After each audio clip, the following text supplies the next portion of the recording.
To install the Windows subsystem for Android on Windows 10, start by accessing a browser, such as Microsoft Edge, Firefox, or Google Chrome.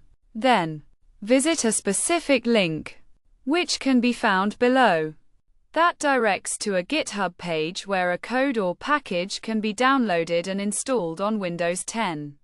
This code is based on a package created by a developer, and it's necessary to scroll down the page to the section for Windows 10, where two options are available: the pre-release build and the latest stable build. For this installation, the latest stable build will be used.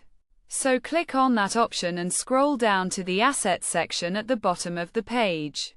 A 7-zip file will need to be downloaded, and there are two versions available.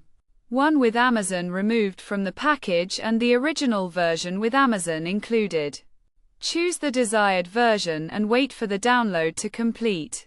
Once the download is finished, go to the folder where the file is located. Open the file using 7-zip and extract the folder to a desired location, such as the Downloads folder.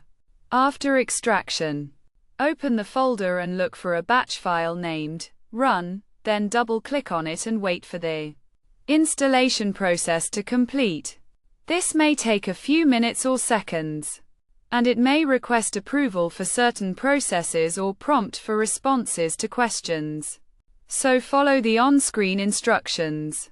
When the installation is complete, it will indicate that it's done, and the computer will need to be restarted. After restarting, run the application or batch file again, and then search for the Windows subsystem for Android to open the application. If issues arise during installation, additional steps may be necessary, such as enabling Hyper-V and the virtual machine platform. For those interested in an easier way to play games, using virtual Android phones through BlueStacks is an alternative, and tutorials are available for this method.